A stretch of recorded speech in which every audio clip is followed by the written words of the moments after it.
قربانی کی طرف بڑھتے ہیں، چونکہ ان دنوں میں قربانی ہم پر فرض ہے۔ جو لوگ حج چکے ہیں ان کا تو الگ معاملہ ہے، لیکن اب ہم لوگ موجود ہیں یہاں ہندوستان میں، ہم حج نہیں کر رہے ہیں، تو ظاہر سی بات ہے ہمارے لیے پھر قربانی کا عمل ہے جو ہم لوگ جو ہے اپنے مقام پر جو ہے کرتے ہیں۔ تو آئیے کچھ باتیں قربانی کے تعلق سے اور اس کے مسائل کے تعلق سے مختصر وقت میں آپ کے سامنے رکھنے کی کوشش کرتا ہوں۔ سب سے پہلی چیز، قربانی کرنا سنت مؤکدہ ہے۔ سمجھ رہے ہیں بات کو؟ قربانی کرنا سنت مؤکدہ ہے۔ بہت سے لوگ سوال کرتے ہیں فرض ہے، واجب ہے، مؤکدہ ہے، تو اس تعلق سے صحیح قول ہے سنت مؤکدہ ہے، یا ایک دوسرے قول کے مطابق جو سنت واجبہ ہے۔ کچھ علماء نے کہا سنت مؤکدہ جن لوگوں نے کہا ان کی دلیل یہ ہے کہ نبی اکرم صلی اللہ علیہ وسلم جب مدینہ آئے تو مدینہ آنے کے بعد سے لے کر آپ کی وفات تک آپ نے ہر سال قربانی کی، تو یہ ہوا سنت مؤکدہ۔ اس وجہ سے سنت واجبہ جو لوگ کہتے ہیں ان کی دلیل یہ ہے کہ آپ صلی اللہ علیہ وسلم نے ابن ماجہ کی روایت فرمایا جو شخص قربانی کی طاقت اور استطاعت رکھتا ہے اور وہ قربانی نہ کرے تو ہمارے عیدگاہ کے نزدیک نہ آئے، تو ہمارے عیدگاہ کے نزدیک نہ آئے۔ تو انہوں نے کہا کہ اس سے یہ ہوا استطاعت والے آدمی کے لیے واجب ہوئی۔ تو بہرحال سنت مؤکدہ یا سنت واجبہ، زیادہ بہتر سنت مؤکدہ ہے کہ کوئی انسان طاقت رکھے تو ضرور کرے۔ اس کی دلیل کی سنت مؤکدہ ہے وہ یہ ہے کہ جو ہے صاحبین حضرت عمر ابوبکر صدیق رضی اللہ عنہ اور عمر ابن خطاب رضی اللہ عنہ جو ہے ان کو دیکھا گیا کہ یہ جو ہے قربانی نہیں کرتے تھے۔ جب کسی نے سوال کیا، اور عبداللہ ابن عمر کی ایک روایت ہے کہ ہم نے دیکھا ابوبکر صدیق اور عمر ابن خطاب قربانی نہیں کرتے تھے، ہم نے جب سوال کیا تو انہوں نے ہم سے کہا ہم قربانی دونوں اس لیے نہیں کرتے ہیں کہیں تم لوگ اسے واجب اور فرض نہ سمجھ لو۔ تو صحابہ نے کچھ عیدوں کو قربانی نہ کر کے، اور بالخصوص یہ دونوں شخصیات نے قربانی نہ کر کے امت کو بتایا کہ قربانی کرنا سنت مؤکدہ ہے۔ اسی وجہ سے آپ نے یہ کہا ہم اس لیے قربانی نہیں کرتے ہیں کہ لوگوں کو بتا دیں کہ یہ فرض نہیں ہے، ٹھیک ہے۔ تو دونوں نے قربانی نہیں کی، جس سے یہ پتا چلتا ہے کہ سنت مؤکدہ ہے، ٹھیک۔ تو جو شخص، اچھا اب ایک سوال یہ بھی آتا قربانی کون کرے، اس کی وضاحت شروع میں ہی کر دیتا ہوں۔ قربانی ہر وہ شخص کرے جو قربانی کرنے کی طاقت رکھتا ہے، ورنہ بہت سے لوگوں نے پتہ نہیں کہاں سے اصول آیا جو صاحب نصاب ہو، جو زکوٰۃ دیتا ہو وہ قربانی کرے۔ ایسا کوئی اصول شریعت میں نہیں ہے۔ اس مہینے طاقت ہے، اس مہینے پیسہ ہے، اس مہینے کچھ کر سکتے ہو تو کر گزرو، ختم، اگلا مہینہ دیکھا ہے۔ تو جو قربانی کی طاقت رکھتا ہے وہ قربانی کرے، صاحب نصاب ہونا ہے، اس کے لیے کوئی صحیح دلیل یا کوئی روایت نہیں آتی۔ جو کر سکتا ہے، میرے اس مہینے اتنی طاقت ہے کہ 1800 یا 2000 یا 2500 کا ایک حصہ ہے میں ڈال سکتا ہوں، اللہ نے طاقت دی، ضرور بھی ضرور ڈالے۔ ایک بہت اہم عمل ہے، اس عمل کو صرف اپنی غفلت سے یا کنجوسی کی وجہ سے انسان نہ چھوڑے، یا اس غلط فہمی سے کہ صاحب میں نصاب کہاں ہوں، میں زکوٰۃ نہیں دیتا ہوں تو میں کیوں کروں، ایسا نہیں ہے۔ جس کی طاقت ہو وہ ضرور جو ہے قربانی کریں، ٹھیک۔ اسی طرح جو ہے قربانی کے تعلق سے جو بات آتی ہے وہ یہ ہے کہ ہم جو ذہن میں رکھیں، نبی اکرم صلی اللہ علیہ وسلم سے آتا ہے کہ قربانی عید کی نماز کے بعد ہونا چاہیے۔ آپ صلی اللہ علیہ وسلم سے جو ثابت ہے وہ ہے صحیح بخاری کی روایت میں اللہ کے رسول سے جو بات آتی ہے وہ یہ کہ سب سے پہلے اللہ کے رسول صلی اللہ علیہ وسلم سب سے پہلے جس چیز کو ہم اس دن، مطلب راوی کہتے کہ جس عید کے دن سب سے پہلے جو اعمال ہم کرتے جو رسول اللہ کو دیکھا کرتے وہ یہ تھا کہ ابتدا کریں گے وہ یہ ہے کہ ہم عید کی نماز پڑھیں گے، عید کی نماز کو جائیں گے، عید کی نماز کے بعد پھر عیدگاہ سے واپس جا کر جو ہے قربانیاں کریں گے۔ جس نے اس طرح کیا وہ یقیناً ہمارے طریقوں کو، مطلب مسلمانوں کی سنت کو پہنچا، اور جس نے عید کی نماز سے پہلے جانور ذبح کیا اس نے اپنے کھانے کے لیے ذبح کیا، اس کو جانور ذبح کرنے کا ثواب نہیں ملے گا، ٹھیک ہے۔ تو یہاں اس حدیث سے اس بات کی وضاحت ہوئی کہ جس نے قربانی عید کی نماز سے پہلے کر دی اس کی قربانی نہیں ہوتی، اور اس کی ترتیب بھی پتہ چلی کہ رسول اکرم صلی اللہ علیہ وسلم عید کے دن سب سے پہلے نماز کو جاتے عیدگاہ، نماز سے آنے کے بعد جانور ذبح کرتے، جس نے نماز کے بعد کیا اس کے جانور قبول ہے، جس نے نماز سے پہلے کر لیا رسول اللہ نے کہا کہ جس نے نماز سے پہلے کیا اس نے اپنے کھانے کے لیے کیا، کھانا تو حلال ہے لیکن قربانی اس کی نہیں ہوئی، ٹھیک ہے۔ تو اس بات کو ہم ذہن نشین کر لیں، اور بالخصوص وہ لوگ جن کی قربانیاں اپنے وطن میں نہیں ہوتی، جیسا کہ مثال کے طور پہ آپ نے کسی گاؤں میں حصہ لے لیا، کسی ایک علاقے میں حصہ جہاں بہت سے لوگ مل کر قربانیاں کرتے ہیں، تو یہ بات تاکید ہونی چاہیے کہ میری نماز کے بعد آپ ذبح کریں گے، ورنہ بہت سارے لوگوں کو دیکھا گیا، اللہ رحم بھی کرے، ایک بہت بڑا علاقہ ہے اورنگ آباد سے بہت قریب ہمارے شہر سے، جہاں پورے لوگ جو ہے جانور خریدتے بہت کثرت سے لوگ، اور وہاں لوگوں کو دے دیتے ذبح کرنے، اور وہ لوگوں کو دیکھا گیا اللہ رحم کرے کہ فجر سے پہلے شروع کر دیتے وہ قربانی۔ اس کی دلیل وہ یہ دیتے ہیں کہ ہم ایک چھوٹے قصبے میں رہتے ہیں اور چھوٹے قصبے کے لیے نماز نہیں عید کی، لہٰذا وہ شروع ہو جاتے ہیں، تو بہت سی بار تو آپ نماز سے آنے سے پہلے آپ کا حصہ گھر پر آ جاتا ہے، اب بولے کیا فاسٹ کام ہو رہا ہے؟ فاسٹ کام نہیں ہو رہا ہے، غلط کام ہو رہا ہے، سادہ گوشت کھانے کے لیے مل رہا ہے آپ کو، قربانی نہیں ہو رہی ہے، آپ کی کچھ زیادہ ہی فاسٹ ہو جا رہا ہے، ٹھیک ہے۔ تو اس بات کو ذہن نشین کر لیں کہ آپ یاد رکھیں کہ بھائی ہم لوگ 7-8 بجے تک نماز پڑھتے ہیں، 8 بجے کے بعد آپ جانور ذبح کریں، ٹھیک ہے؟ نماز سے پہلے ہو جائے تو پھر وہ قربانی نہیں ہوگی، یاد رکھیں، ٹھیک؟ اسی طرح جب قربانی کے لیے جانور خریدے تو کسی قسم کا اس میں عیب نہ ہو، کمی نہ ہو، برائی نہ ہو، ٹھیک ہے؟ بالکل آپ اس کو اچھے سے جانچ لیں، جس طرح سے آپ تمام دنیا کی چیزوں میں اچھائی کو اونچا رکھتے ہیں، سب سے بیسٹ چاہتے ہیں، اسی طرح۔ لیکن بہت سی بار دین میں یہ بات ہم کو پلے نہیں پڑتی، سمجھ میں نہیں آتی، دنیا میں سمجھ میں آتی۔ آپ دکان پہ گئے ایک بائک پرچیز کرنے، بائک پرچیز کرنے سے پہلے آگے سے، پیچھے سے، سامنے سے، نیچے سے، ٹائر کی کوالٹی، ہیڈ لائٹ پہ کوئی اسکریچ تو نہیں ہے، ٹینک پہ کوئی اسکریچ تو نہیں ہے، سائڈ میں کوئی اسکریچ تو نہیں ہے، اوڈو میٹر کے اندر کتنی چلی ہوئی کوئی چلا کر لائی گئی تو نہیں ہے، ہاں پوری جانچ پڑتال ہو رہی ہے نا۔ اس کے بعد اگر گاڑی میں ایک اسکریچ، چھوٹا سا ٹینک پہ ایک اسکریچ، ایک بہت چھوٹا سا اسکریچ، اتنا ہی بس، تو وہ گاڑی آپ ریجیکٹ کر دے رہے ہیں، بھائی اسکریچ ہے نہیں چلیں گی، ہے نا۔ لیکن جب دین کا معاملہ ہوتا تو پتہ نہیں وہ لیول جو ہونا چاہیے، جو معیار ہونا چاہیے چوائس کا، وہ گھٹ کیوں جاتا ہے؟ لنگڑا ہے چلیں گا کیا، ایک ہی سنگ ٹوٹا ہوا چلیں گا کیا، آدھے کان کٹا ہوا چلیں گا کیا، دم ٹوٹی ہوئی چلیں گا کیا، فلاں ہوا چلیں گا کیا، ہڈیاں دکھ رہی چلیں گے کیا، بوڑھا ہو گیا، 8 دانت، مطلب اتنا بوڑھا ہو گیا کہ بالکل مرنے پہ وہ جانور 10-20 سال سے کام کر رہا ہے، چلیں گا کیا؟ میں بھی آپ سے پوچھتا ہوں، اسکریچ والی گاڑی چلیں گی کیا، ہیڈ لائٹ ٹوٹی ہوئی گاڑی چلیں گی کیا، انڈیکیٹر ایک لٹکا ہوا ہے چلیں گا کیا، ہاں آپ کا سائلنسر پھٹا ہوا ہے چلیں گا کیا؟ ٹھیک، نہیں یہ تو سوال نہیں آتا دنیا میں، تو پھر دین کے لیے بھی کچھ بھی نہیں چلیں گا، ایسا سمپل معیار وہی ہے، اسٹینڈرڈ وہی ہونا چاہیے۔ جانور کے لیے جو ہم چاہتے ہیں خوبصورتی کے معیار، اچھا، تندرست، تر و تازہ، بہترین، خوبصورت، ٹھیک، یہ سب چیزیں ہو سکتی ہیں، آپ دیکھیے وہ معیار آپ یاد رکھیے اس کو۔ بالخصوص نبی اکرم صلی اللہ علیہ وسلم جن جانوروں کی قربانی سے منع کیا، ان جانوروں میں جو ہے آپ نے فرمایا، اور یہ حدیث جو ہے ابو داؤد کی، آپ صلی اللہ علیہ وسلم نے کہا قربانی کے لیے 4 قسم کے جانور نہیں چلتے ہیں، ٹھیک ہے؟ اور پھر فرمایا 4 جانور، پہلا کانا، مطلب جس کے آنکھ جس کی خراب ہو، آنکھ میں کوئی نقص ہو جانور کے نہیں چلیں گا، ٹھیک؟ جانور کی آنکھ کا نقص معلوم کیسا کریں گے آپ؟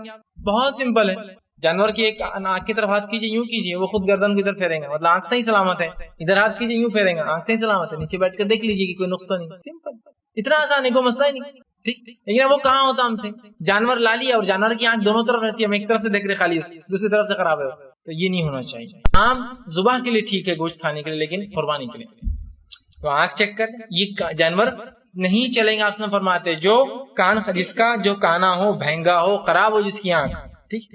اور آپ نے فرمایا جس کا کانا پن واضح ہو، مطلب ایسا کانا جو بالکل دکھ رہا ہے کہ اس کی آنکھ خراب، اندر نقص چھپا ہوا تو ہو سکتا ہے، ظاہر سی اللہ اسے پکڑ بھی نہیں کرے گا جو چیز چھپی ہوئی ہوتی ہے۔ دوسرا فرمایا بیمار، جس کی بیماری واضح ہو، بیمار جس کی بیماری واضح ہے، جانور دکھ رہا ہے اس کی صورت سے بیمار ہے، اس کا پورے جسم اس کا سمجھ میں آ رہا ہے کہ بیمار ہے، اس کی جلد لٹک چکی ہے بری بیماری سے، لیکن اب سستا مل رہا تو آپ اس کی طرف جا رہے ہیں، نہیں ہونا چاہیے۔ تیسرا فرماتے جو نہیں چلیں گا، لنگڑا، جس کا لنگڑا پن واضح ہو، یہ الگ بات ہے، جانور فریکچر ہوا تو اس کا پیر ٹوٹا تھا کہ الگ بات ہے، ابھی دکھتا نہ ہو، واضح نہ ہو، اب اس کے لیے آپ کیا کریں گے؟ جانور کا لنگڑا پن کیسا چیک کریں گے؟ سمپل ہے، لے کے چلا کے بتاؤ، بول رہا ہوں، کیا مشکل؟ کو مشکل ہے؟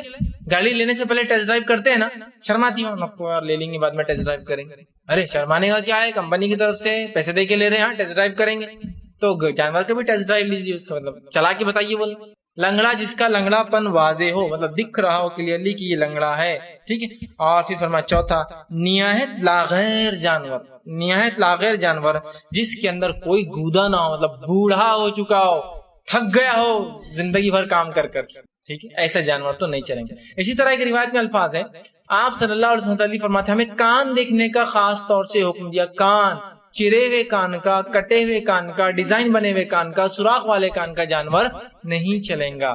تھوڑا بہت دھکا لگ جائے ایک الگ بات ہے، ٹرانسپورٹیشن میں اور جانور مار دیتے، تھوڑا بہت، لیکن بہت بڑا، جیسا کہ مشرکین مکہ اپنے جانوروں کے کان کو 2 کر دیتے، یا آدھا کاٹتے، یا اس پر ڈیزائن بناتے، یا جس دیوی یا جس معبود کے نام سے چھوڑتے اس کے حساب سے اس کو کاٹتے۔ آج بھی ایسا ہوتا ہے، آپ دیکھیے بہت سے غیر مسلم ہمارے جو ہے وہ جانوروں کو جب اولاد پیدا ہوتی ہے کسی خوشی میں چھوڑتے ہیں کسی دیوی دیوتا کے نام پر، تو وہ اس کو ڈیزائن بناتے ہیں کان پہ تاکہ کوئی آدمی اس کو تکلیف نہ پہنچائے، اس کو لوگ گھاس کھلاتے ہیں، اس سے محبت کرتے ہیں جو کہ کسی کے نام پر چھوڑا ہوا۔ تو مشرکین مکہ بھی کانوں کو کاٹتے تھے جانور کے، تو کان کٹا نہیں چلیں گے، ٹھیک ہے؟ تو گویا ایک عام الفاظ میں کہوں کسی قسم کا عیب جانور میں نہ ہونا چاہیے، بالکل فریش، ایک دم بیسٹ لکنگ، بیسٹ پاسبل جو ہو سکتا ہے۔ قیمت کا اس میں کوئی وہ نہیں، یاد رکھیے قیمت کا کوئی وہ نہیں، بلکہ قیمت کے معاملے میں جو لوگ آگے جاتے ہیں کہ بھائی خوبصورت جانور ہے اور 1 لاکھ کا جانور ہے، میں کہوں گا اس سے اچھا کم خوبصورت چلیں گا، لیکن اگر 1 لاکھ میں 6 جانور آتے ہیں تو زیادہ افضل ہے، اس لیے کہ زیادہ لوگوں تک گوشت پہنچے گا، زیادہ انسانیت فائدہ اٹھا پائیں گی، اللہ کے نزدیک زیادہ جانور ذبح ہوں گے، ہے نا؟ ٹھیک ہے، تو خوبصورتی کا یہ نہیں کہ آپ بس اب خوبصورت جانور ڈھونڈنے میں لاکھوں روپے کا جانور لا رہے ہیں، پھر اخبارات میں فوٹو آ رہی ہے نا، وہ اخلاص کے بھی خلاف ہے نا، اور وہ نیت پہنچتی ہے نا، اب نیت ہی فوٹو دینے کے لیے جانور لے گیا، کیا فائدہ؟ بکرا بادام بھی کھاتا ہو اور بکرا گھاس بھی کھاتا ہو تو اس سے گوشت میں کوئی فرق آتا کہ اس کا گوشت بنا تو بادامی ٹیسٹ آتا اور اس کا گوشت بنا تو گھاس کا ٹیسٹ آتا؟ فرق نہیں پڑنے والا۔ لیکن وہی لاکھ روپے کے بدلے آپ لاکھ روپے کے 20 لے سکتے ہیں، یا 7,000 کا ہے تو 10-15 آ سکتے ہیں، ہے نا؟ اس بات کو سمجھے مسلمان، ثواب زیادہ سے زیادہ خالص نیت رکھتے ہوئے، تو کسی قسم کا نقص نہیں ہونا چاہیے۔ اسی طرح جو ہے جانور خریدتے وقت جن چیزوں کو آپ یاد رکھیں گے اس میں سب سے پہلی چیز یہ ہے کہ ایک تو کوئی نقص نہ ہو، اب باہر اپیرنس ہے اس کے تعلق سے کہ وہ داتا ہو۔ داتا کیا ہوتا ہے؟ نبی اکرم صلی اللہ علیہ وسلم نے حدیث میں یہ الفاظ فرمایا، صحیح مسلم کی روایت آپ نے فرمایا لا تذبحوا الا مسنّا، مت ذبح کرو مگر دانت والا۔ مسنّا دانت والا، مطلب اس کا کیا مطلب ہے؟ دانت والے کا مطلب یہ ہے کہ جانور جب پیدا ہوتا ہے تو دانت والا ہی ہوتا ہے، لیکن جانور اپنے دودھ کے دانت جھڑا کر پھر بڑے دانت لاتا ہے جو کہ دو کر کے سیٹ میں آتے ہیں وہ، ٹھیک ہے؟ تو دانت والا شرط ہے۔ سال والا کچھ لوگوں نے کر دیا، لا تذبحوا الا مسنّا، مت ذبح کرو مگر سال والا نہیں ہے، دانت والا ہے۔ اور جانور جو ذبح کر سکتے ہیں، اب مینڈا یا مینڈی، بکرا یا بکری، گائے بیل، اونٹ اور اونٹنی، یہ 8 جانور ذبح کیے، تو یہ تمام جانور دانت والے ہونا، دودھ کے دانت گرا کے نئے دانت کم از کم 2 لائے ہوئے ہونا چاہیے، کم از کم 2، چونکہ دانت والا 2 آ گئے تو وہ ہو گیا، پھر 2 آتے ہیں، 4 آتے ہیں، 6 آتے جانوروں میں دانت، تو 2 کم از کم دانت ہو اس کو، مطلب دودھ کے جھڑا کے وہ بڑے دانت لائے اپنے، ٹھیک ہے؟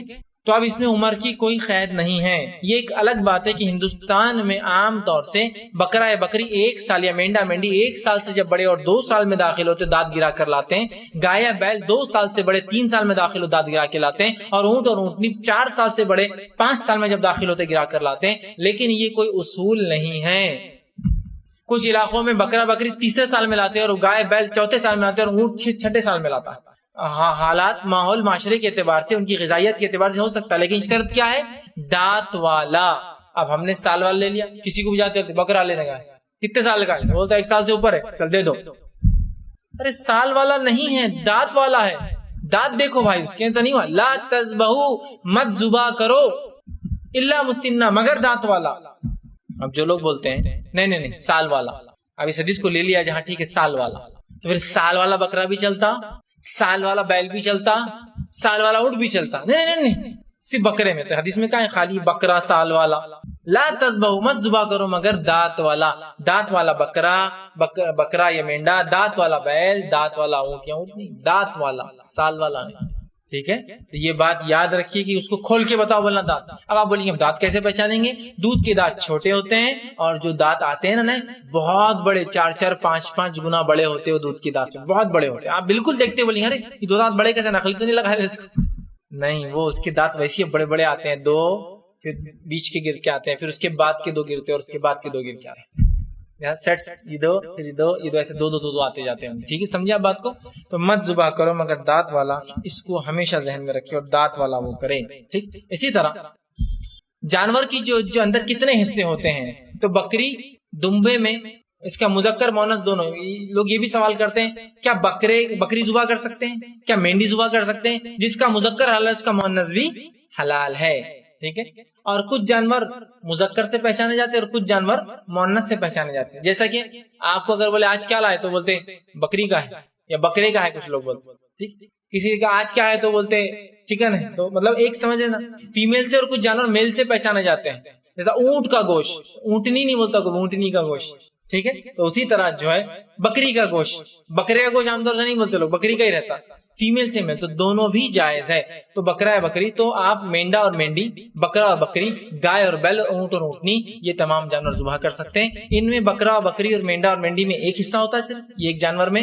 گائے یا بیل کے اندر ایک جانور میں 7 حصے ہوتے ہیں، اور اونٹ اور اونٹنی کے اندر 10 حصے قربانی میں ہوں گے اور 7 حصے حج میں ہوں گے. یاد رکھیں، بہت سے لوگ ہوتے ہیں نہیں، حدیث میں تو ہے کہ 7 حصے آپ نے حکم دیا، حج میں 7 اور یہاں عام اعتبار سے 10 حصے ہوں گے. ٹھیک ہے، تو اب جانور کو آپ جب ذبح کریں گے تو ذبح کرنے کے بعد اس کی کھالیں جو ہوتا ہے اس کا کیا مصرف. ٹھیک، تو جانور کی کھالوں کا مصرف یاد رکھیے، وہ یہ ہے کہ یا تو آپ سب سے پہلے اپنے استعمال میں کھال لا سکتے ہیں، اپنے استعمال میں بیچ نہیں سکتے. یاد رکھیے کھال، حدیث میں الفاظ آپ صلی اللہ علیہ وسلم کی تعلق سے آتا ہے آپ کے زمانے میں، جو مسند احمد کی روایت ہے، جو ہے آپ نے فرمایا کہ حرم کی قربانی اور دیگر قربانیوں کا گوشت نہ بیچو، مطلب قربانی کا گوشت بیچنا جائز نہیں ہے. گوشت نہ بیچو، اسے خود کھاؤ، غریبوں کو کھلاؤ، اور کھالے بھی نہ بیچو. پھر فرمایا البتہ تم خود اس سے فائدہ اٹھا سکتے ہو. تو کھالوں کا مصرف یا تو آپ خود فائدہ اٹھائیے، یا پھر آپ بیچ نہیں سکتے، کسی کو آپ صدقہ کر دیں. اس کے لیے صدقے کے لیے مدرسے ہو سکتے ہیں، اسی طرح جو مساجد ہو سکتے ہیں، اسی طرح جو ہے کوئی بھی دینی اور رفائی کام جس سے انسانیت کا بھلا، سوشل ورک جو بھی ہوتا ہے اس کو آپ دے سکتے ہیں. تو سیلف استعمال میں لا سکتے ہیں، آپ سیل نہیں کر سکتے آپ، لیکن آپ کسی کو دے، وہ جو کرنا چاہے وہ کریں گا، اس کو صدقہ کر سکتے ہیں. ٹھیک ہے، کھالوں کے مستحق بہت سے لوگ یتیم، بیوہ، مسکین، مسافر، کوئی بھی ہو سکتا ہے، جہاں بھی استعمال ہو سکتا ہے، رفائی کام میں، سوشل ورک میں آپ اس کو یوز کر سکتے ہیں. اسی طرح جانور جو ہے وہ اگر حمل والا ہوتا ہے، بہت سے لوگ سوال کرتے ہیں کہ جانور ذبح کیا اور وہ حاملہ تھی گائے یا اس طرح سے بکری، تو یاد رکھیے اس کا حمل بھی جو ہے ذبح کر دیا جائے گا. ٹھیک ہے، اور وہ ناپاک نہیں ہوگا. بہت سے لوگ کہتے ہیں کہ اب تو یہ جانور ناقص ہو گیا، حمل والا لا لی، یا پھر بہت سے لوگ یہ ہوتے ہیں کہ حمل والا جانور کرنا مکروہ ہے، اب تمہاری قربانی سے نہیں ہوئی. نہیں، اب کون چیک کرے گا کون سی جانور جو حمل والا ہے؟ پتہ نہیں چل سکتا نا. انسانوں کو پتہ چل جائے، جانور ویسے ہی موٹے تازے ہوتے، بہت مشکل ہے. جب ان کا حمل بہت وضع مطلب پیدائش کے قریب ہوتا ہے تو پتہ چل سکتا ہے کہ یہ جانور حمل والا ہے، لیکن عام اعتبار سے سمجھ میں نہیں آتا، ان کے پیٹ بڑے ہی ہوتے ہیں، کیسے سمجھ میں آئیں گا کہ جانور حمل والا ہے؟ تو اس میں کوئی حرج نہیں ہے، آپ ایسا جانور جو ہے ذبح کر سکتے ہیں، اس لیے کہ ایسے جانور کی قربانی جائز ہے، اس میں کوئی قباحت یا کوئی برائی نہیں ہے. اسی طرح خصی والے جانور کی قربانی بھی جائز ہے. بہت سے لوگ اس کو مکروہ قرار دیتے ہیں، خصی جانور مکروہ ہے، اللہ رحم کرے، انہوں نے کہاں سے لایا کیا معلوم، یہ بات مکروہ کہہ رہے ہیں. خصی سمجھتے آپ کہ کسی جانور کو جب وہ چھوٹا ہوتا ہے ابتدا میں، اس کے فوتے، اس کے ٹیسٹیکلز کو اندر کر دیا جاتا ہے، جس سے ہوتا یہ کہ وہ کام مضبوطی سے کرتا ہے، اس کا رجحان مخالف جنس کی طرف نہیں جاتا ہے، اور بہت جلدی کم وقت میں بہت موٹا اور تازہ ہو جاتا ہے وہ جانور، خصی کیا ہوا جانور. اس لیے جانوروں کو خصی کرتے ہیں. ٹھیک ہے، تو خصی کیا ہوا جانور بالکل جائز ہے، بلکہ خصی کیا ہوا جانور مستحب ہے. جو لوگ اس کو مکروہ کہتے ہیں نا، وہ ذرا غور کریں.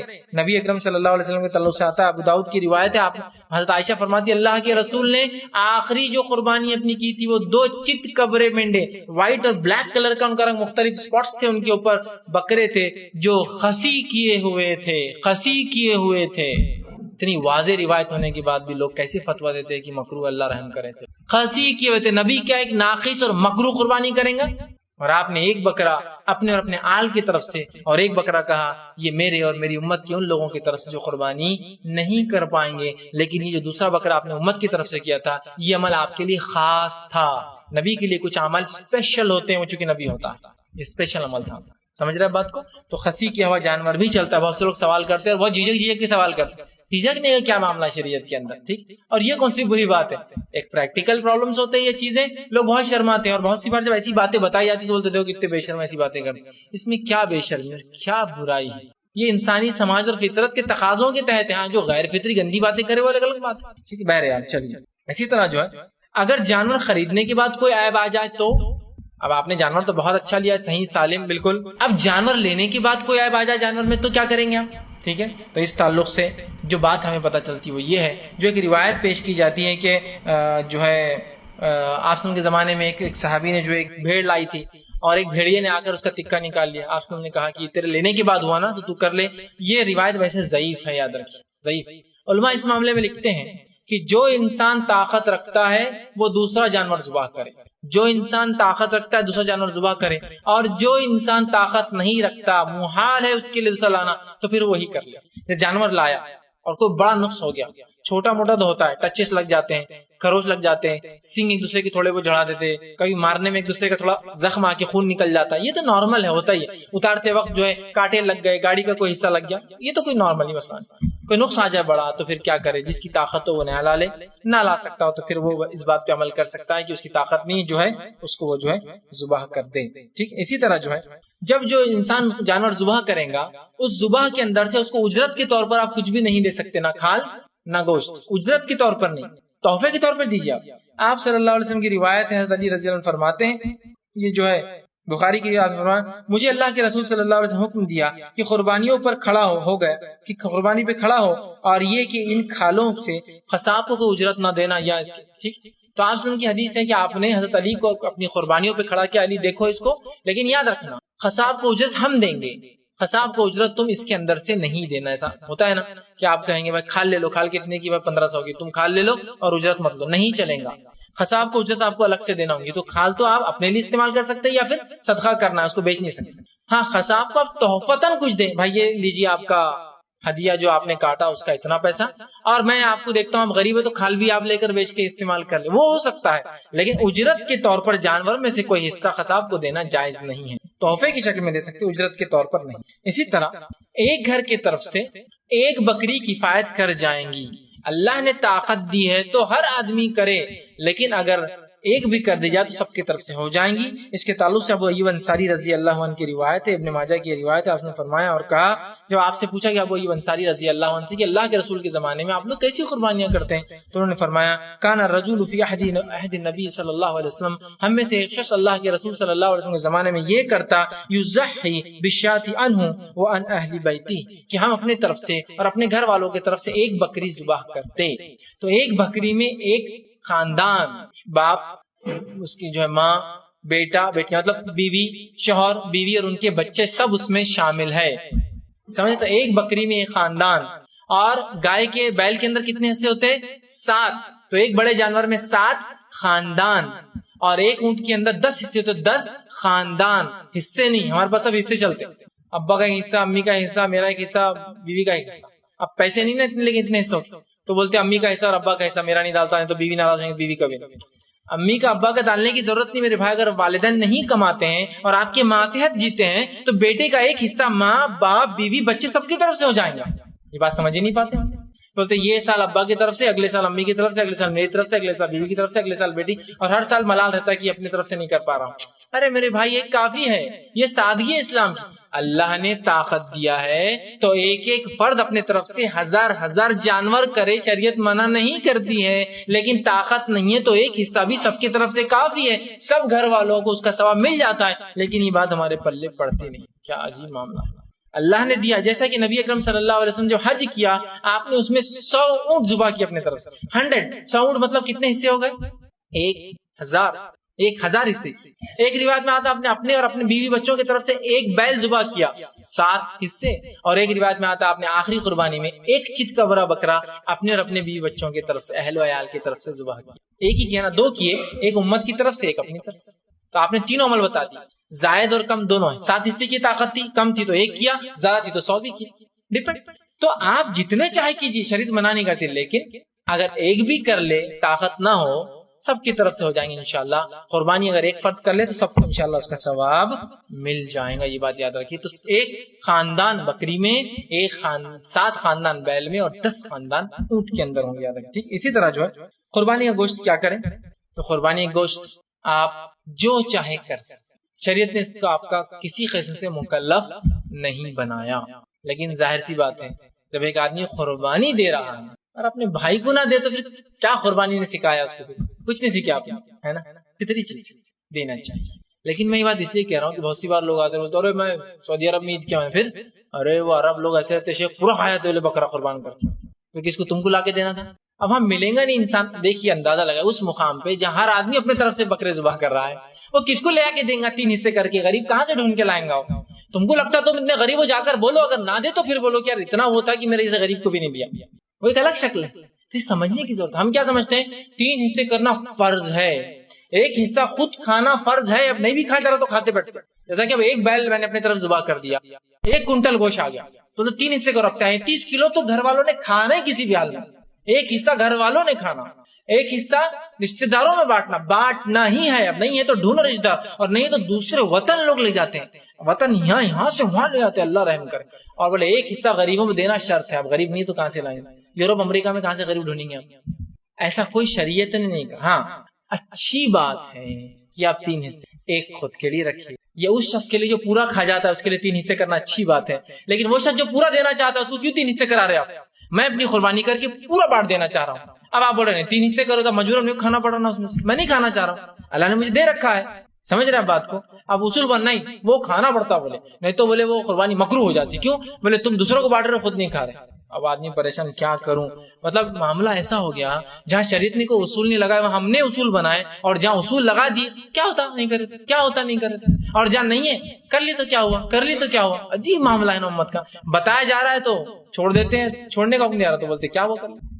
ٹھیک ہے، تو بہرحال آپ جو ہے آپ صلی اللہ علیہ وسلم جب پوچھا گیا کہ ہم قربانی گوشت سے کیا تو کہا کلو کھاؤ ودخرو اور ذخیرہ کرو وتصدقوا اور صدقہ کرو، تو آپ صلی اللہ علیہ وسلم 3 چیزیں بتائے، کھاؤ، ذخیرہ کرو، صدقہ کرو، یہاں بھی 3 حصے نہیں بولے، کھاؤ جتنا کھانا چاہو، ذخیرہ کرو جو کرنا چاہو، تصدقوا جو صدقہ کرنا چاہو، ٹھیک۔ لیکن علماء جو ہے ایک آیت سے سورہ حج کی آیت نمبر 36 کے حصے سے استدلال کرتے ہوئے آیت یہ ہے کہ کلوا منہا وَأَطْعِمُوا الْقَائِنِينَ وَالْمُعْتَرِفِينَ، اللہ مطلب اس کا ترجمہ یہ ہے کہ قربانی کے گوشت سے خود کھاؤ، جو محتاج مانگے ان کو دو اور جو نہ مانگے ان کو بھی دو، تو اس سے علماء کہتے 3 حصے کرو، خود کھاؤ ایک حصہ مانگنے والوں کو دو، ایک حصہ جو نہیں مانگتے رشتے دار جو غریب ان کو دو، لیکن کوئی ضروری نہیں، ٹھیک۔ اسی طرح ایک سوال لوگ بار بار کرتے کیا غیر مسلم کو قربانی کوئی دیا جا سکتا؟ ہاں دیا جا سکتا، کوئی اس کی ممانعت ثابت نہیں، کیوں تو اگر اس سورہ حج کی آیت کو لے لے جس سے علماء کہتے 3 حصے کیے جائے، اس آیت میں کیا ہے؟ کھاؤ، جو مانگے بھی دو جو نہ مانگے بھی دو، اس میں غیر مسلم کو الگ کہاں کیا شریعت، اور ایسے بہت سارے واقعات آتے جس کے اندر جو ہے سلف نے جو غیر مسلموں کو حصہ دیا۔ تو میں یہ کہوں گا اگر ایسے کوئی غیر مسلم آپ کے اطراف میں ہیں جو کھاتے ہیں، یہ شرط ضروری ہے، اور آپ کو لگتا ہے یہ دینے سے محبتیں الفتیں بڑھیں گی، ضرور دیجیے۔ ہوتے ہیں نا بہت سے لو کاسٹ لوگ جو ہوتے ہیں وہ کھاتے ہیں بالکل، چونکہ ہندوازم میں کاسٹ سسٹم ہے سے لو کاسٹ بول رہا ہوں، اسلام کے نزدیک کوئی لو اور ہائی کاسٹ نہیں ہوتے، لیکن ان میں ہے چونکہ تو کھاتے ہیں تو دیجیے ان کو، محبت بڑھ سکتی ہے، الفت بڑھ سکتی ہے، بہت سارے اس سے جو ہے تعلقات بن سکتے، ٹھیک۔ اب قربانی جو کتنے دن کر سکتا ہے انسان؟ نبی اکرم صلی اللہ علیہ وسلم واضح حدیث آپ نے فرمایا، اور حدیث کے الفاظ اس طرح سے آپ نے فرمایا جو مسند احمد کی روایت ہے، کل ایام تشریق ذبح، تمام ایام تشریق ذبح کے دن ہیں۔ ایام تشریق کتنے ہوتے ہیں؟ 10 ذی الحجہ کو کہتے ہیں یوم النحر، عربی میں یوم النحر مطلب خون بہانے کا دن۔ ایام تشریق اس کے بعد کے 3 دن ہوتے ہیں، 11 ذی الحجہ، 12 ذی الحجہ اور 13 ذی الحجہ، ٹھیک۔ 10 ذی الحجہ کو کہتے ہیں یوم النحر، اور ایام تشریق کا معنی ہوتا ہے کھانے پینے کے دن، ٹھیک۔ سال میں 5 دن کے روزے اسلام میں حرام ہیں، 5 دن کے روزے صرف حرام ہیں۔ پہلا روزہ جو حرام ہے وہ عید الفطر کا ہے، دوسرا روزہ جو حرام ہے عید الاضحیٰ کا ہے 10 ذی الحجہ کا ہے، تیسرا روزہ جو حرام ہے وہ 11 ذی الحجہ کا ہے، چوتھا روزہ جو حرام ہے وہ 12 ذی الحجہ کا ہے، اور 5واں جو روزہ حرام ہے وہ 13 ذی الحجہ کا ہے۔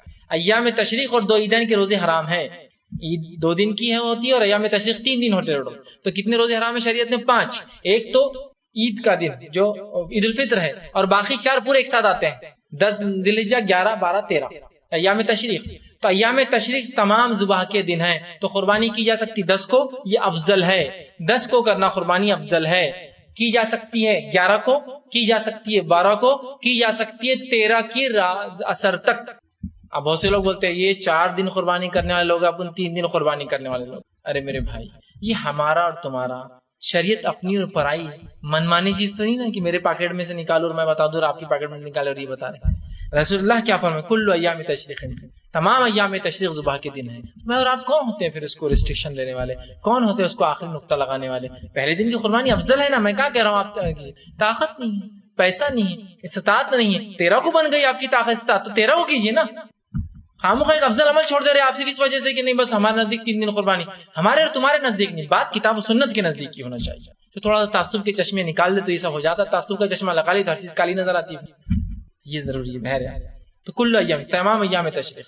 اور ایک بات جو لوگ پوچھتے ہیں کہ رات میں قربانی کر سکتے ہیں؟ ہاں، اس لیے کہ رات میں قربانی سے ممانعت کی جو ایک روایت آتی ہے وہ سخت قسم کی ضعیف روایت ہے، اشد ضعیف ضعف ہے، تو لہٰذا قربانی دن میں بھی کی جا سکتی ہے اور قربانی رات میں بھی کی جا سکتی ہے۔ تو قربانی شروع ہوتے عید کی نماز کے بعد سے لے کر آپ کی 10 ذی الحجہ عید کی نماز پڑھ کے آئیں گے، اس کے بعد سے لے کر تو آپ 13 ذی الحجہ کی عصر سے پہلے تک قربانی کر سکتے ہیں، یاد رکھیے ٹھیک۔ اسی طرح جو چیز آپ قربانی میں یاد رکھیں گے وہ یہ ہے کہ جب جانور کو آپ ذبح کر رہے ہیں تو وہ مرحلے میں آپ کیا کیا کریں گے۔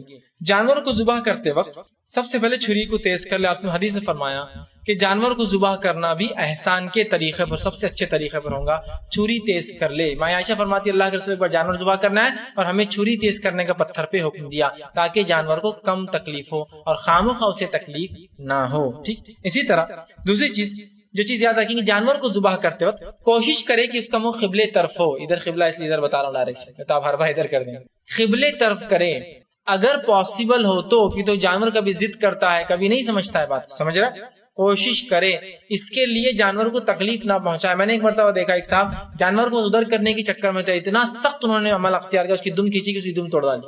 اس لیے کہہ رہا ہوں کوشش کرے، جانور ضد کرے کوئی بات لیکن کوشش کرے۔ تیسری چیز جب ذبح کریں گے تو دعا پڑھے۔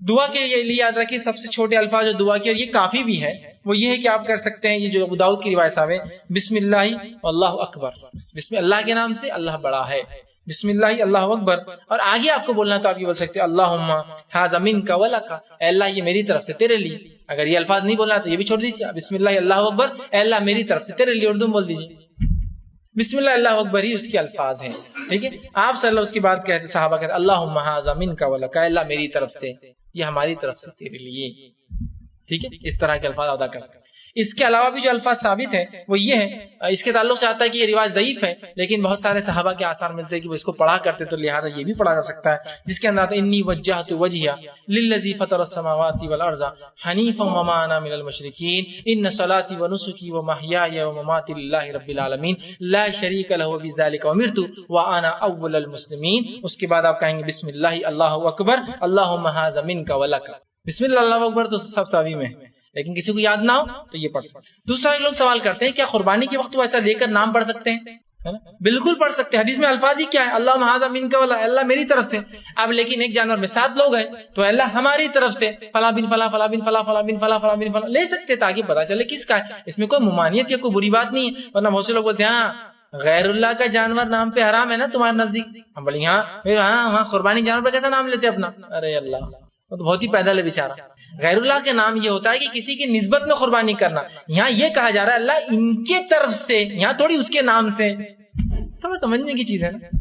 تو اللہ تو نام لینے میں کوئی حرج نہیں، چٹھی پہ نام لیا کچھ بھی ہو سکتا، یا سمپل ہے اللہ ہماری طرف سے تیرے لیے، پورے لوگ مل کر، یا ایک بڑا جانور آپ اکیلے اپنی طرف سے ہے اللہ میری طرف سے تیرے لیے ٹھیک ہے۔ تو آپ چاہے تو یہ بڑی دعا بھیجیے، سب سے چھوٹی بسم اللہ اللہ اکبر۔ اب ہوتا یہ ہے کہ جانور ذبح کرنا ہے، مولوی صاحب آئیں گے تو جانور ذبح ہوں گا، اس لیے کہ دعا کس کو بھی نہیں آتی، بیٹھے ہوئے، اور اثر سے پہلے قربانی ہونا، بولے اثر کے بعد نہیں ہوتی حرام، بیٹھے ہوئے اثر ہو گیا جان اب کل کریں گے۔ بسم اللہ اللہ اکبر کس کو نہیں آتا مجھے بتائیے؟ ہم نے خامخواہ کیسے شرائط باندھی شریعت نے نہیں دی ٹھیک ہے۔ تو بہرحال یہ اسی طرح جو ہے ذبح جو ہے خود کرنا افضل ہے، اور 10ویں دن کرنا افضل ہے، مطلب عید کے دن ہی، لیکن 13 تک کر سکتے ہیں۔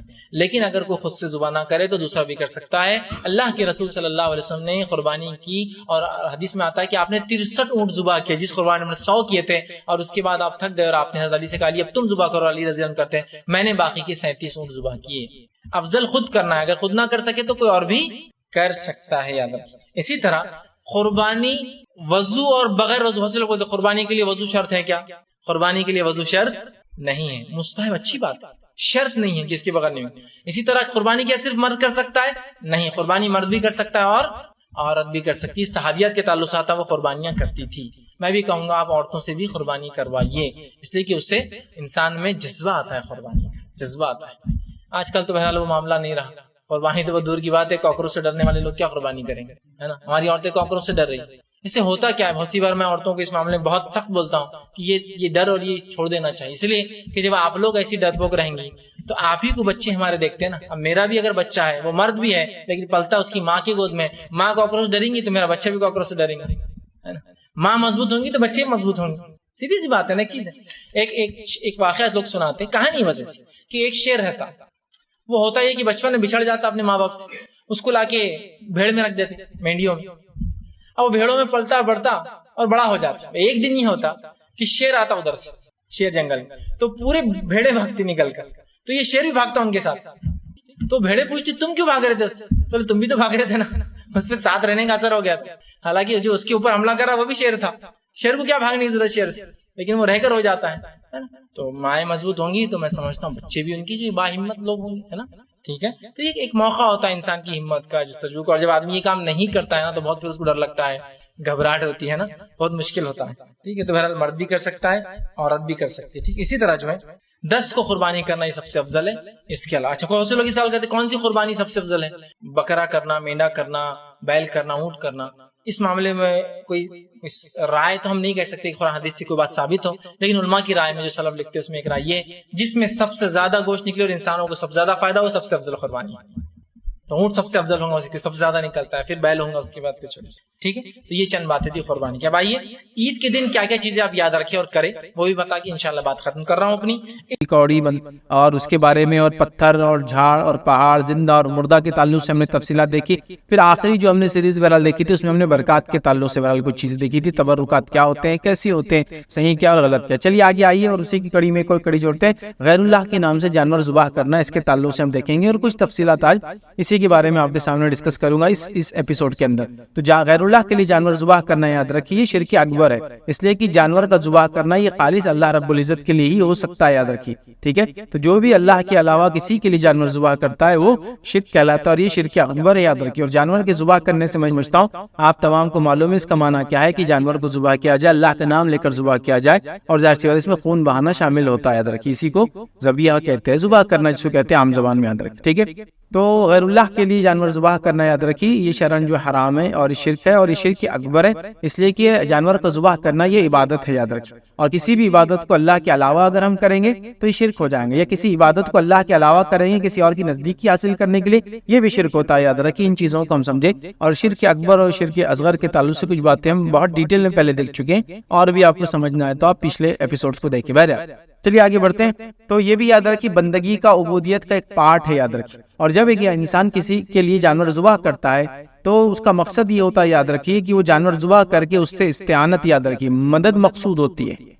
جیسے ہم قرآن میں سورہ فاتحہ میں پڑھتے ہیں ایاک نعبد و ایاک نستعین، اے اللہ تیری عبادت کرتے ہیں اور تجھی سے مدد طلب کرتے ہیں. تو استعانت، تو مدد مانگنے کا ایک طریقہ یہ ہے کہ ہم اللہ کی نزدیکی حاصل قرب حاصل کرنے کے لیے جانور کو ذبح کرتے ہیں، اور یہ بھی ایک عبادت ہے، یاد رکھیں. اور یہ غیر اللہ کے لیے بالکل بھی نہیں ہو سکتی، یاد رکھیے. اب آئیے ہماری سماج میں جو ہم دیکھتے ہیں کہ جو قربانیاں غیر اللہ کے لیے کی جاتی ہے اس کے چند اقسام پائے جاتے ہیں. اور قربانی کے اگر موٹے اگر بات کو سمجھانے کے لیے ہو تو دو چیزیں ہوتی جو اہم ہوتی ہے قربانی میں. پہلا قربانی کی قسم ہوتی ہے جس کے اندر کسی کا نام لے کے، مطلب کسی کے نام پر جانور ذبح کیا جاتا ہے. اور دوسرا ہوتا ہے کہ جانور کو جب ذبح کیا جاتا ہے تو اس کا مقصد یہ ہوتا ہے کہ اللہ تعالیٰ کے سامنے ایک کوئی ارادہ، کوئی قصد ہوتا ہے انسان کا، وہ ارادے کے ساتھ اس قربانی کو کرتا ہے. تو جس کو ہم کہیں گے پہلا قربانی کسی کے نام سے ہوتی ہے، اور دوسرا قربانی کسی کے ارادے، کسی کے لیے نیت کر کے، کسی کے لیے قصد کر کے ہوتی ہے. یاد رکھیے دو قسمیں.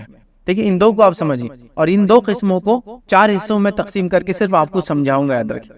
تو پہلا ہے کسی کا نام لے کر، مطلب جیسا میں نے جانور ذبح کیا بسم اللہ کہا، اللہ کے نام سے، تو یہ جانور اللہ کے نام سے ہوا، تو پتہ چلا نام بھی اللہ کا لیا گیا اور قصد بھی ظاہر سی بات ہے اللہ کے لیے ہونا چاہیے اس کے اندر. ٹھیک. اور دوسرا ہوتا ہے کہ نام کسی کا بھی لیا جاتا ہے، قصد اللہ کے لیے ہوتا ہے انسان کا مقصد. تو یاد رکھیے تو قربانی کی ایک کرنے کی ہم کہہ سکتے 2 وجہ ہے کہ ایک نام لے کر انسان کرتا ہے کسی کا، اور ایک قصد کے ساتھ کرتا ہے، اور دونوں میں مقصد یہ ہوتا ہے کہ اس شخصیت کو اس کو راضی کرے. یاد رکھیے اسلام میں یاد رکھیے ہم صرف قربانی اللہ کے لیے کر سکتے ہیں، دیگر کے لیے قربانی کرنا جائز نہیں، حرام ہے، شرک اکبر ہے. یاد رکھیے. اب آئیے قربانی کی پہلی قسم یہ ہوتی ہے کہ ہم اللہ کا نام لیتے ہیں اور اللہ کے لیے قصد کرتے ہیں.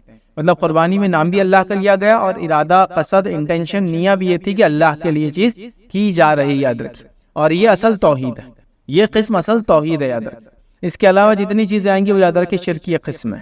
ٹھیک. تو پہلی قسم یاد رکھیے اور یہ اصل توحید ہے کہ اللہ کے نام سے جانور ذبح ہو، اللہ کی نیت، اللہ کا قصد، اللہ کا ارادہ، اس کی خوشنودی، اس سے قرب حاصل کرنا، اس کے لیے ہو. یاد رکھیں. اور یہ توحید ہے، یہ پہلی قسم. دوسری قسم کیا ہوتی ہے یاد رکھیے ذبح کرنے کی، وہ یہ ہے کہ اللہ کا نام لیا جائے لیکن مقصود یہ ہو کہ کسی اور کا قصد، غیر اللہ کا تقرب حاصل کیا جائے. مطلب نام اللہ کا لیا جا رہا ہے لیکن مقصد یہ ہے کہ کسی اور کے قریب ہو جائے، اور وہ قریب ہونے کا بھی کبھی یہ مقصد ہوتا ہے کہ اس کے ذریعے اللہ سے قریب ہو جائے. لیکن مسئلہ یہ ہوگا کہ آپ نے بیچ میں کسی کو ڈال دیا جو کہ اللہ کو اس چیز کی ضرورت نہیں. یاد رکھیں اگر بیچ میں کسی کی ضرورت ہوتی تو اللہ رب العزت ہم کو اپنے نبی کے ذریعے تعلیم دلواتا کہ بیچ میں میرے لیے کوئی ہونا ضروری ہے عبادتوں میں، ورنہ میں عبادتوں کو، دعاؤں کو، مصیبتوں میں، حاجتوں کو پورا نہیں کرتا ہوں جب تک کوئی بیچ میں نہ ہو۔ اور انبیاء خود بتا دیتے، اور انبیاء علیہ الصلوۃ والسلام خود اپنی ذات کو بیچ میں رکھتے پھر ہمارے لیے، جب انہوں نے نہیں رکھا تو باقی چیزوں کا کیا معاملہ ہے؟ آپ سمجھ رہے بات؟ تو لہٰذا اللہ کے نام سے جو ہے جانور ذبح کیا جاتا ہے، قصد کسی اور کا ہے، مقصد اس کے پیچھے کوئی اور جس کی جیتی جاگتی مثالیں میں اپنے سماج میں دے سکتا ہوں کہ یہ لوگ جانوروں کو اللہ کے علاوہ نام پر چھوڑتے ہیں، حالانکہ ذبح اللہ کے نام سے کرتے ہیں، لیکن تو ذبیحہ اللہ کے نام سے ہوا، لیکن قصد، ارادہ، انٹینشن یہ تھا، نیہ یہ تھی کہ کوئی اور راضی ہو جائے، اس کے راضی ہونے سے وہ اللہ کے اور ہمارے بیچ میں کڑی بن جائے، ذریعہ بن جائے، وسیلہ بن جائے، راستہ بن جائے، حاصل کرنے کا طریقہ بن جائے، مصیبت ہٹانے کے لیے وہ ریزن بن جائے، مطلب وہ بیچ میں رہ کر ہماری شفاعت اللہ تعالیٰ سے کر دے اور معاملہ حل ہو جائے۔ تو یاد رکھیے یہ بھی شرک ہے، یاد رکھیے یہ بھی درست نہیں ہے۔ تیسرا طریقہ قربانی کا جو ہوتا ہے، یاد رکھیے اس میں یہ ہوتا ہے کہ ذبح جو ہے غیر اللہ کے نام پہ کیا جاتا ہے، اور مقصد یہ ہوتا ہے کہ اللہ سے نزدیکی حاصل کی جائے، یہ بھی درست نہیں، یاد رکھیے شرعاً یہ بھی حرام ہے، یاد رکھیے، اور یہ بھی لعنتی عمل ہے، یاد رکھیے۔ اور چوتھا ہوتا ہے، یاد رکھیے کہ ذبح بھی غیر اللہ کے نام پہ کیا جائے اور مقصد بھی غیر اللہ کو راضی کرنے کا ہو، جس طرح سے مشرکین وغیرہ اپنے قربانیاں کرتے ہیں، یاد رکھیے۔ تو لہٰذا ہم اس چیز کو سمجھیں کہ قربانی اللہ کے نام سے ہو اور اللہ کو راضی کرنے قصد ہو، نہ بیچ میں کسی کی ضرورت ہو، نہ کسی اور کو بیچ میں خوش کرنا مقصد ہو، کسی اور کے نام سے بھی نہیں ہونا چاہیے۔ تو یاد رکھیں یہی خالص توحید ہے، ایسی قربانی۔ اس کے علاوہ دیگر جو قربانیوں کے طریقے لوگ اختیار کرتے ہیں وہ درست نہیں، یاد رکھیں۔ گو کبھی کبھار ہوتا ہے یہ کہ نام اللہ کے لیا جاتا ہے، لیکن مقصد انٹینشن یہ ہوتا ہے کسی اور کو راضی کیا جائے، پھر وہ راضی ہو کہ اللہ رب العزت کو اس کے بدلے میں راضی کرتا ہے، جس کے لیے اس بکرے، اس جانور کو کسی کے نام پر چھوڑا جاتا ہے، پھر اس کو مخصوص دنوں تک پالا جاتا ہے، پھر ایک مخصوص مقام پہ جا کے جو کہ کسی زندہ یا مردہ انسان کے، چرند پرند کے، یا کسی اور بے جان اور جاندار چیز کے بنانے کا، موت کا یا پیدائش کا دن ہوتا ہے، وہاں لے جایا جاتا ہے، تمام لوگ مل کر وہاں جمع ہوتے ہیں، پھر اللہ کے نام سے ذبح ہوتا ہے، لیکن مقصد ہے کہ کسی اور کا قرب حاصل کرے، پھر سب لوگ اس کو کھاتے ہیں۔ یہ شرعاً جائز نہیں، یاد رکھیں یہ حرام ہے، اور یہی شرک ہے، یاد رکھیں یہی شرک ہے۔ کہ آگے ہم کچھ تفصیلات انشاءاللہ عزیز اور ڈیٹیل میں جو ہے دیکھیں گے، ٹھیک ہے۔ اب اللہ رب العزت قرآن میں کیا فرماتا ہے، دیکھیے اللہ فرماتا ہے سورہ انعام سورہ نمبر 6 آیت نمبر 121 میں اللہ فرماتا ہے، کہتا ہے اور ایسے جانوروں میں سے مت کھاؤ جن پر اللہ کا نام نہ لیا گیا ہو، اور یہ کام کرنا نافرمانی کا ہے، اور یقیناً شیاطین اپنے دوستوں کے دل میں ڈالتے ہیں، تاکہ مطلب یہ وہی کرتے تاکہ یہ تم سے جو ہے جدال کریں، اور اگر تم ان لوگوں کی اطاعت کرنے لگو تو یقیناً تم مشرکوں میں سے ہو جاؤ گے۔ تو اللہ رب العزت نے فرمایا وَلَا تَأْكُلُوا مِمَّا، کہ ان چیزوں کو مت کھاؤ جن پر اللہ کے علاوہ کسی اور کا نام لیا جاتا ہے، اور مشرکین جو ہے شیاطین ان مشرکوں کے دل میں بات ڈالتے ہیں، ٹھیک ہے، اپنے اولیاء کے دل میں وہی کرتے ہیں، ان تک میسج پہنچاتے ہیں، ان کے دل میں بات ڈالتے ہیں، اور اللہ رب العزت فرما رہا ہے کہ تم ان کی اطاعت نہ کرو اور صرف اللہ کی اطاعت کرو، ٹھیک ہے۔ تو یہاں اللہ رب العزت نے اس چیز کی وضاحت کی کہ اللہ کے علاوہ جن چیزوں کا نام لیا جاتا ہے جن جانوروں پر، ان کا کھانا ہمارے لیے درست نہیں ہے، اور نبی اکرم صلی اللہ علیہ وسلم کو اس چیز سے منع کیا گیا۔ آئیے دوسرے مقام پہ اللہ کیا فرماتا ہے، جو کہ بڑی مشہور اور معروف آیت ہے۔ اللہ فرماتا اور کہتا ہے، یہ بھی جو ہے سورہ انعام کی آیت 162 اور 163 ہے، جس میں اللہ نے فرمایا قل ان صلاتي ونسكي ومحياي ومماتي لله رب العالمین لا شریک له وبذلك امرت وانا اول المسلمین۔ اللہ فرماتا کہتا ہے آپ فرما دیجئے کہ بالیقین میری نماز، میری ساری عبادت اور میرا جینا اور میرا مرنا یہ سب خالص اللہ تعالیٰ کے لیے ہے، جو سارے جہانوں کا مالک ہے، اس کا کوئی شریک نہیں، اور مجھ کو اسی کا حکم ہوا ہے اور میں سب سے پہلے ماننے والوں میں سے ہوں۔ تو یہاں اللہ کے رسول صلی اللہ علیہ وسلم حکم ہوا قل ان صلاتی، یقیناً میری نماز، و نسکی، اور میری قربانیاں۔ تو یہاں اللہ رب العزت نے نماز کے بعد نسک کی قربانی کا حکم دیا یا قربانی کے بارے میں تذکرہ کیا۔ اس سے پتہ چلا قربانی اللہ تعالیٰ کی عین عبادت ہے، یاد رکھیں۔ چونکہ بہت سارے لوگ قربانی کو یہ ثابت کرنے پہ تلے ہوتے ہیں کہ اللہ کی سیدھی عبادت نہیں ہے، تو لہٰذا غیر اللہ کے لیے کی جا سکتی ہے، لیکن یاد رکھیے اللہ نے کیا فرمایا اپنے نبی کو، قل کہہ دیجئے ان صلاتی کی نماز بے شک، ونسکی اور میری قربانیاں، ومحیائی اور میرا جینا، ومماتی اور میرا مرنا، للہ رب العالمین، یہ تمام کے تمام جو ہے اس اللہ کے لیے سارے عالم کا رب ہے۔ تو یہاں بھی دیکھیے قربانی کا تذکرہ آ گیا۔ اسی طرح سورہ کوثر میں اللہ رب العزت نے کیا فرمایا، فصلی لربک وانحر، اے نبی صلی اللہ علیہ وسلم تو آپ اپنے رب کے لیے نماز پڑھیے اور قربانی کیجیے، آپ اپنے رب کے لیے نماز پڑھیے اور قربانی کیجیے۔ تو نماز کے ساتھ دیکھیے قربانی کا تذکرہ، اس سے پہلے بھی نماز کے ساتھ جو ہے قربانی کا تذکرہ آیا۔ تو پتہ چلا قربانی بھی اللہ رب العزت کی عبادت ہے۔ اب آئیے ایک صحیح مسلم کی روایت ہے، روایت تعلق میں 4 لوگوں پہ لعنت ہے، میں ایک ہی رکھوں گا تاکہ تفصیلات میں ہم نہ جائیں۔ علی رضی اللہ عنہ فرماتے ہیں اور کہتے ہیں نبی اکرم صلی اللہ علیہ وسلم نے فرمایا کہ مجھے 4 باتیں بتائی گئی ہے کہ اللہ تعالیٰ نے ان 4 لوگوں پر لعنت کی ہے۔ 4 باتیں بتائی گئی، اس نے پہلا فرمایا لعنت کی اللہ نے شخص پر جو کاٹے جانور کو سوا اللہ کی اور کسی اور کے لیے، مطلب اللہ تعالیٰ نے لعنت کی اس شخص پر جو جانور کو ذبح کرے اللہ کے علاوہ کسی اور کے لیے۔ اور ظاہر سی بات لعنت کا معنی ہوتا ہے، لعنت ایک قسم کی بد دعا ہے جس میں اللہ کو یہ کہتے ہیں کہ اسے تمام خیر سے محروم کر دے۔ جب میں کسی کو کہوں گا لعنت ہے تجھ پر، اس کا معنی اللہ تجھے خیر سے بھلائی سے محروم کر دے۔ اور ظاہر سی بات ہے وہی کام انسان کو خیر اور بھلائی سے محروم کر سکتی جو کبائر میں سے ہو، یاد رکھیے بڑا گناہ، اور یہ تو یاد رکھیے شرک ہے۔ تو اللہ کے رسول صلی اللہ علیہ وسلم نے اس حدیث کے مطابق لعنت کی اس شخص پر جو غیر اللہ کے لیے جانور ذبح کرے۔ اب جو میں نے کہا تھا کہ غیر اللہ کے لیے جانور ذبح ہو رہا، اللہ کے نام سے ہو رہا، لیکن قصد کسی اور کا ہو، ارادہ کسی اور کا ہو، جگہ کوئی ایسی طے کر کے آپ کرے، مقام اور ایک وقت آپ کوئی طے کر لے، سمجھ رہا، جو کہ شریعت نے نہیں بتایا۔ شریعت نے بتا دیا عقیقہ کا ایک وقت ہے، آپ اس کے لیے کر رہے ہیں، قربانی کا ایک وقت ہے، ان ایام میں آپ کر رہے ہیں، لیکن جہاں نہیں بتایا، گائیڈ لائنز نہیں دی آپ، لیکن مخصوص کر کے خاص کر کے اس کو کرنے کی کوشش کرتے ہیں، ٹھیک ہے، اور اس کا مقصد یہی ہوتا ہے کہ اللہ کے لیے، نام اللہ کا ہوتا ہے، لیکن ایک جگہ طے کر لی جاتی ہے، وہاں کوئی ایک چیز بنی ہوتی ہے جس میں کوئی زندہ انسان یا کوئی فوت شدہ انسان ہوتا ہے، پھر اس کے پاس ایک مخصوص وقت میں، چاہے اس کی پیدائش کا یا اس کے انتقال کا وہ دن ہوتا ہے، یا کوئی ارادہ جو آپ نے کر رکھا ہے کہ میں اللہ کے نام سے فلاں جگہ پہ قربانی کروں گا، حالانکہ وہاں لوگ آ کر غیر اللہ کے لیے قربانی کرتے ہیں، غلط کام کرتے ہیں، تو ایسی جگہ پہ قربانی نہیں ہوتی، چونکہ قربانی کی عبادت ہے۔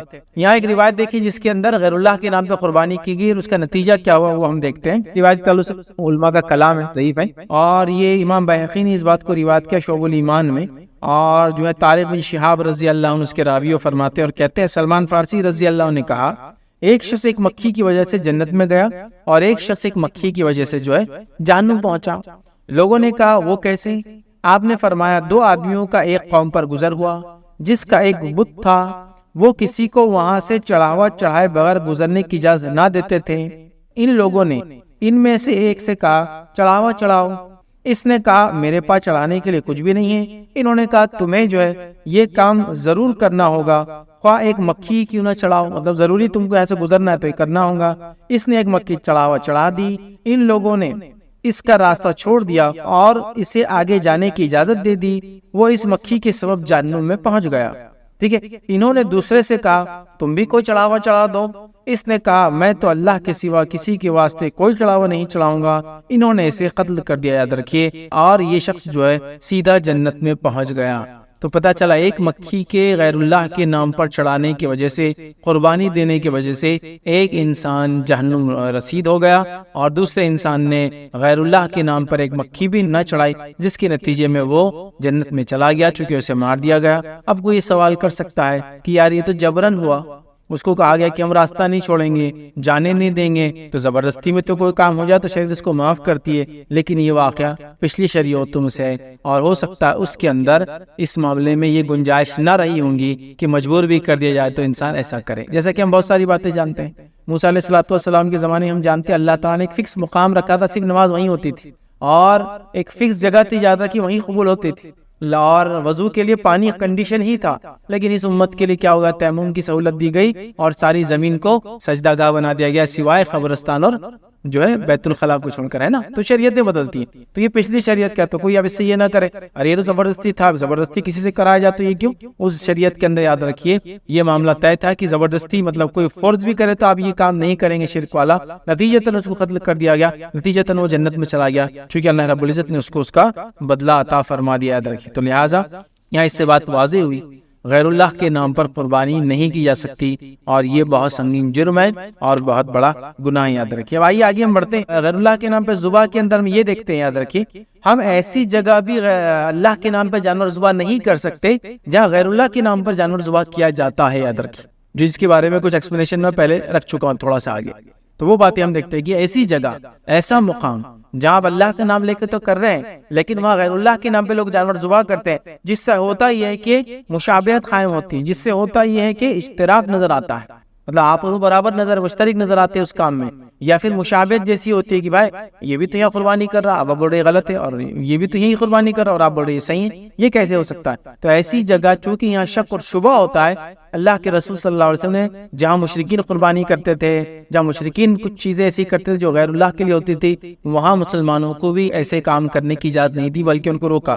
آئیے بہت ساری چیزیں ہم کو بہرحال اس تعلق سے ملتی ہے، میں چند باتیں آپ کے سامنے رکھتا ہوں، یاد رکھیے جہاں غیر اللہ کے لیے کوئی کام ہوتا ہے وہ اللہ کے لیے وہ کام نہیں کرنا چاہیے۔ اس کے لیے پہلی بات ہم دیکھیں گے سورہ توبہ سورہ نمبر 9 اور اس کی آیت نمبر 108 دیکھیں گے۔ اللہ فرماتا ہے لا تقم فیہ ابدا، اللہ کے رسول صلی اللہ علیہ وسلم کو حکم آ رہا ہے کہ آپ وہاں کبھی کھڑے مت ہونا۔ کہاں کھڑے مت ہونا؟ ایکچولی ہوا یہ تھا منافقوں نے ایک مسجد تعمیر کر لی اور ان کا ارادہ یہ تھا کہ اس مسجد کو بنانے کا مقصد یہ تھا کہ یہاں ہم کیا کریں گے، نبی اکرم صلی اللہ علیہ وسلم کے خلاف پلاننگ کریں گے، مسلمانوں کے خلاف پلاننگ کریں گے۔ اب مسجد نبوی میں جاتے ہیں تو وہاں نماز کے لیے جاتے ہیں تو مسلمان وہاں ہوتے ہیں اور وہ ہماری پلاننگ سن لیتے ہیں، پھر ملنے کا الگ سے موقع بھی نہیں ملتا ہے، تو ہم کیا کریں گے، ایک بہانہ بنا لیں گے کہ اللہ کے رسول صلی اللہ علیہ وسلم وہاں ذرا مسجد دور پڑتی ہے تو ہم ایک مسجد ذرا اپنے گھروں کے اطراف میں بنا لیتے ہیں، نماز کے لیے آسانی ہوں گی۔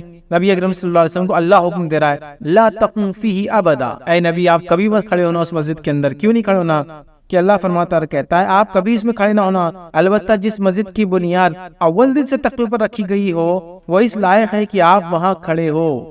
جس مسجد کی بنیاد تقوی کی بنیاد پہ ہوئے نبی آپ وہاں کھڑے ہو سکتے ہیں، اس مسجد میں آپ کھڑے مت ہونا۔ پھر آگے فرمایا اللہ نے فیہ رجال یحبون ان یتطہروا واللہ یحب المتطہرین، اللہ فرماتا اور کہتا ہے اور ایسے آدمی ہیں کہ جو خوب پاک ہونے کو پسند کرتے ہیں اور اللہ تعالیٰ خوب پاک ہونے والوں کو پسند کرتا ہے۔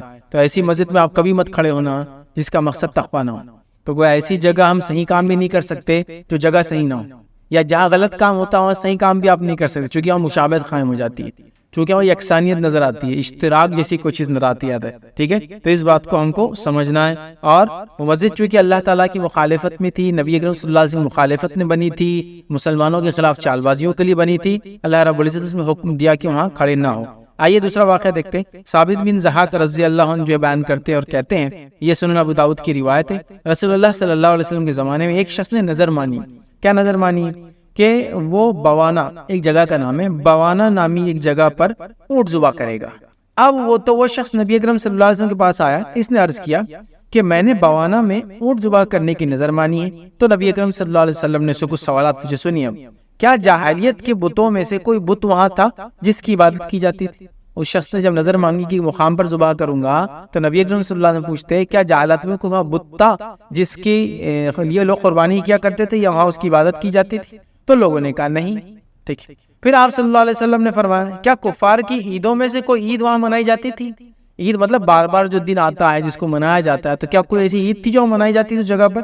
لوگوں نے کہا نہیں۔ تو رسول اللہ صلی اللہ علیہ وسلم نے فرمایا اپنی نظر پوری کرو، البتہ گناہ کی نظر پوری کرنا جائز نہیں، اور نہ اس چیز میں نظر ہے جس کا آدمی مالک نہیں ہوتا۔